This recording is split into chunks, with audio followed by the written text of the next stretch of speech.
Hey, everybody.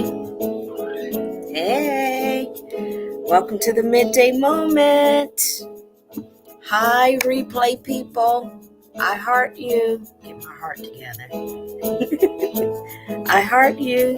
Peekaboo. Hearts to each of you. As we give a moment for live people to join us. Welcome to the Midday Moment. If this is your first time joining us, I'm your host, Dr. Davina Jones, and it is my pleasure to share the Midday Moment with you. The Midday Moment is the place where we expect great things, not because we ignore the questions of our day, not because we ignore the challenges of our day. We can clearly see stuff is happening, but we expect great things because we recognize that we're fully human and fully divine, and in our fully human selves, that's where we got all them stuffs. In our fully divine selves, we've got answers, y'all. In our fully divine self, we've got answers, we've got resolutions, we've got a resolve, we've got peace, we've got understanding, we got wisdom, we got faith. All of that is sitting there. And so the Midday Moment is designed to help you tap into the divine. Yay! And we're not by ourselves. The Midday Moment is a part of a larger network called Kingdom. And we have a commercial. When I say a commercial, I put the commercials or the flyers here, but we have a menu. That's the word I'm looking for. We have a menu of inspirations, and so we invite you to join us for the daily download with Dr. Pulley, prayer and praise on Tuesdays and Thursdays with Elder Katrina, Illuminaries with Elder Ronaldo Casares. So we've got a number of inspirations for you. So scroll through our page. All right, come on. It's time for the Midday Moment. Come on, OGs. It's time for the Midday Moment. Let's see, get a little bit more volume. It's time for the Midday Moments. Whoa, it's time. Hey, everybody, I heart you. I'm expecting great things. In the midst of all this stuff, I'm still expecting great things. Whoa, I'm expecting great things. I'm expecting great things. Yes. In my life.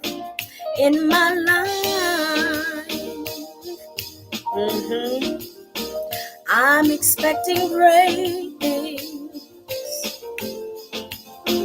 In my home. Yeah, I'm expecting great things all around, background, all around. I'm expecting great things. Eyes may not see, but I choose to believe. Eyes may not see, but I choose to believe. You may not see, but I choose to believe.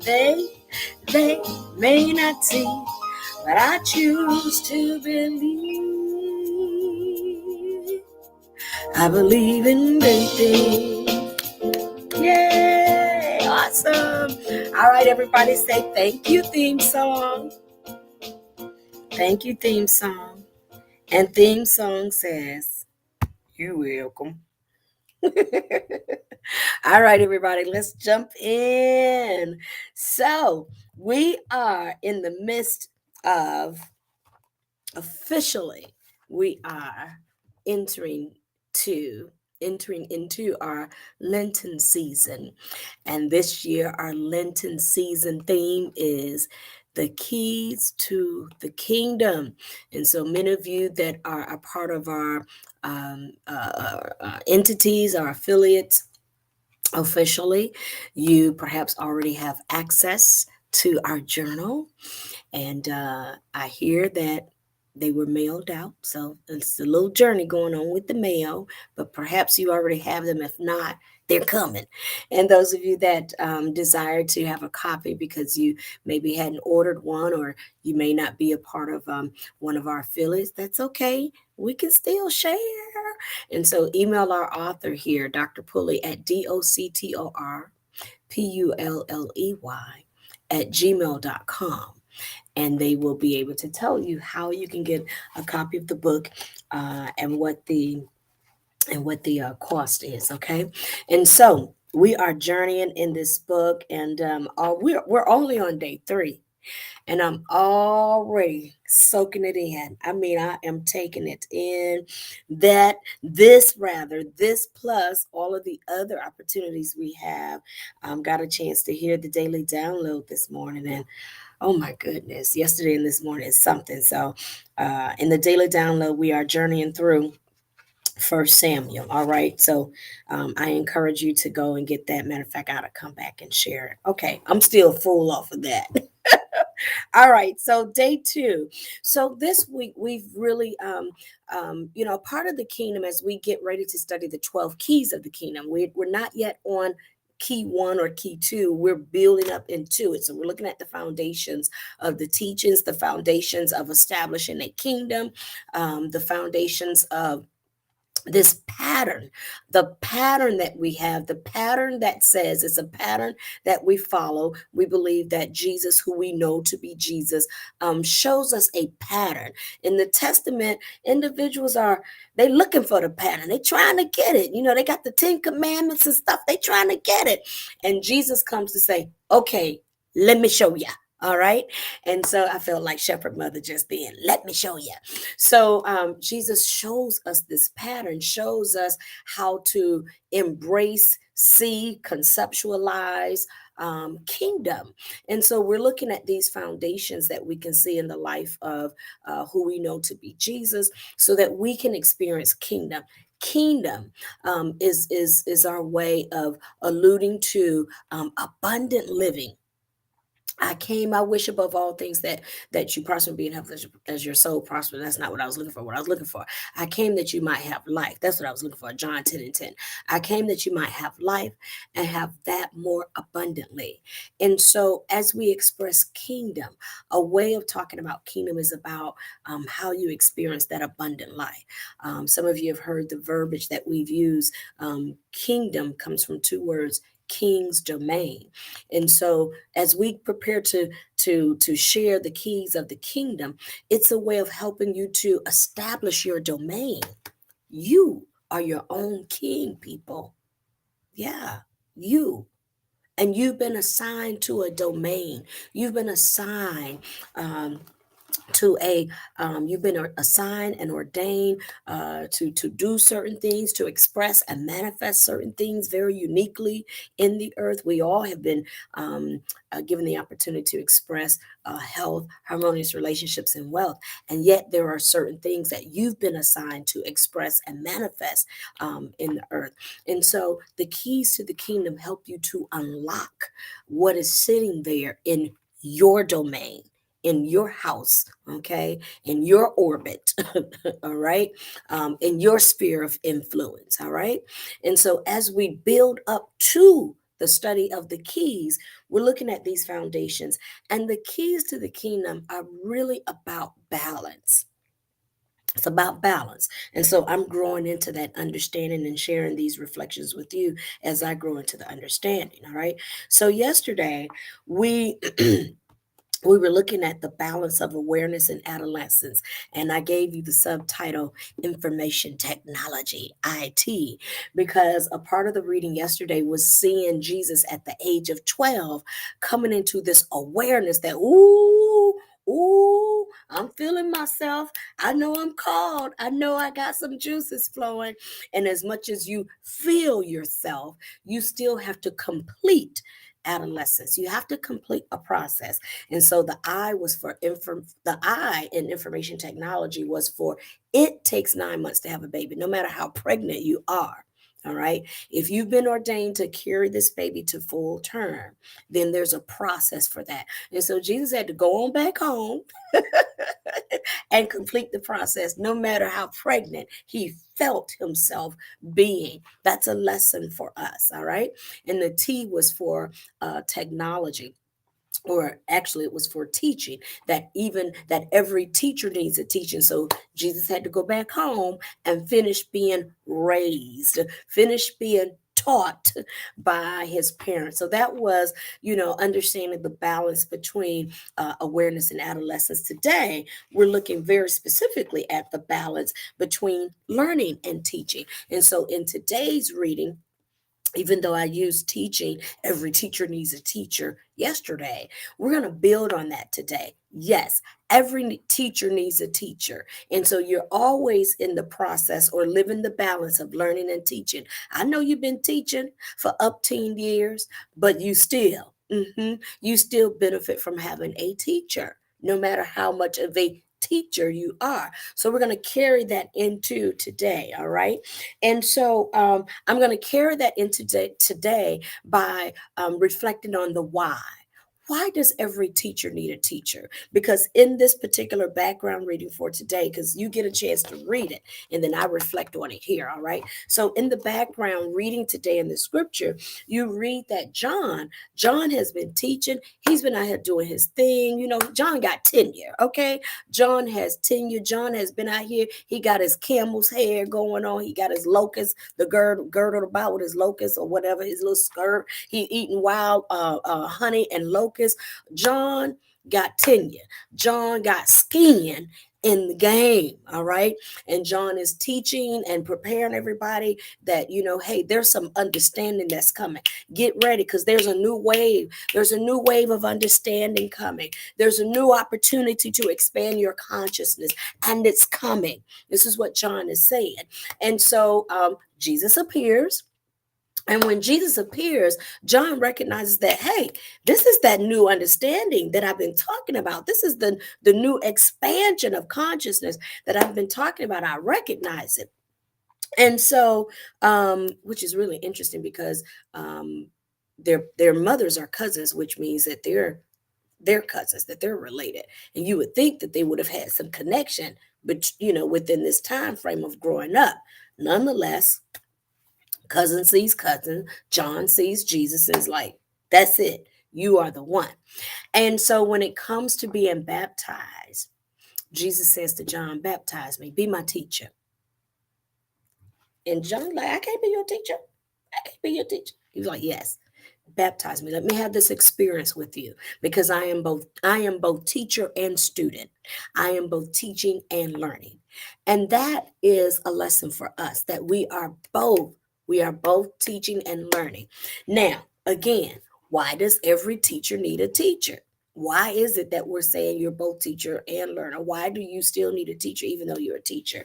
All right, here are my whys. My whys are rooted in, labeled as the ABCs, okay? So A in the ABCs, why does a teacher need a teacher? Because of accreditation. So many of you know that in the field of education, we have something called accreditation. And accreditation is there to help substantiate, to help announce this is a quality institution. This institution, they're handling their business. Their finances are in order. They're not tricking people. Okay. And there are different types of accreditation. That's another story. All right. But suffice it to say, at base, accreditation, it announces the credibility. Accreditation announces the credibility of that institution. And so John is there to announce the credibility of this teacher. I recognize there is some, I know y'all been listening to me, but let me tell you, there is something else. There is a new level of understanding. There is a new wave of understanding. There is a new wave of consciousness that is before us that we have an opportunity to step into. I'm announcing that to you. That's accreditation. All right. And so the reason why a teacher needs a teacher is for the sake of accreditation. B, the reason why a teacher needs a teacher is because of blind spots. When you are teaching, just like when you are driving, there are blind spots. And what you learn from veteran teachers, what you learn from veteran drivers is how to look in these blind spots. It is not enough just to have, your two mirrors over here and your rear view mirror and your two mirrors on the side. There are blind spots. I drive a small Cadillac SUV. Let me tell you, this may be the last small Cadillac SUV that I drive. It's a great driving car, but the blind spots in this Cadillac, when I tell you the blind spots are so acute. It's not clear to me that I've ever driven a car with this. I know Cadillac is not going to give me a tie today. I get it. It's all right. Y'all can improve it. All right. I'm helping you. Okay. But the blind spots in this small SUV, they're so acute. I've had the experience of thinking it's clear because I did like this, but I literally, between my seat and the little thing that separates the two windows, I've got to make sure I get a clear snapshot really quickly, but I got to make sure I clear it. Likewise over here and in the front, because of how it's built, this the wide spacing in the front between what do you call that, the front, y'all know what I'm talking about. Windshield, the windshield and it's such a, it's so big with that, and with the side mirror there. There have been times when a car was there. I didn't see it, but because I know that's a very acute blind spot in this car. So it's not just on the side, but it's in the front, because I know that I'm very patient when I'm at a stop sign, particularly when it's a big intersection, or even at the traffic. I am very patient because I know from the experience of driving this car, it's a very unique blind spot. That's why a teacher needs a teacher, because the person that's been driving this car, they know the blind spots. A teacher needs a teacher because of accreditation. The accreditation announces, I think you're in good hands. I think you're gonna be all right. I've already looked in their blind spots, and they've been taking care of things over there. So a teacher needs a teacher for the sake of accreditation. That's what John does for Jesus, establishes accreditation. The teacher needs a teacher because John has been out here. John know the game. John got skin in the game. Okay, John been out here. He know how to tell you, look here, you go this way, it's gonna be about 10 miles before you get some water, Jesus. So you then load up. All right. John's been out here. John know what's going on. John been out here in the wilderness. John's got it. Okay. So the teacher needs a teacher for accreditation and for blind spots. Jones Jewel number 3. So Jones Jewel number 1, accreditation. Jones Jewel number 2, blind spots. Jones Jewel number 3. Why does a teacher need a teacher? Why do you need a teacher even in this balance of learning and teaching? Curriculum. Particularly the hidden. Powering off. Thank you, dear. Particularly the hidden curriculum. So those of you that have studied to be a teacher formally, because you could teach college and not study to be a teacher. That's a whole nother conversation. But before I became a college professor, I trained to teach high school. And one of the things that I so vividly remembered in my training was the hidden curriculum. So that there's a lot that you capture in the syllabus and you outline the syllabus, but there are things that just come about very much like those blind spots. That, for example, the way you introduce the curriculum, the way you introduce your class, there's something to be said about that introduction. And that's not always a written lesson somewhere. And so a teacher, a veteran teacher, will help you. Even just a co-teacher can help you with some things. They can help you with what we call that hidden curriculum, the stuff that ain't written down nowhere. It's not written down anywhere. There might not even be a book on the hidden curriculum, but it's just things that, oh yes, things that we don't even think to capture or articulate, yet it is very present. And it's important for you to know. So in conclusion, as we grow into the study of the keys of the kingdom, understand that these are foundations that we're offering so we can prepare you for these keys. Foundations to understand that you got a domain, honey. You are a king in your domain, and these keys, they're going to help you execute in your domain. They're going to help you really, you know, do good business. Take care of your business and handle yourself in your domain. All right.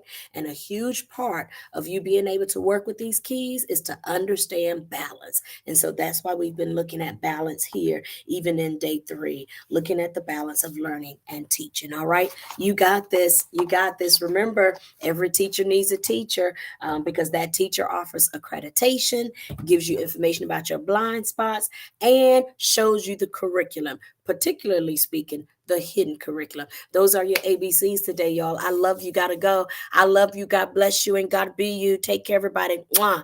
All right. Blessings. Happy March. Happy March. First day of March. The color is green.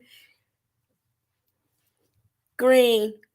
Can't promise you I'll have on green tomorrow, but I'm acknowledging March today with green. All right. Take care, everybody. Blessings.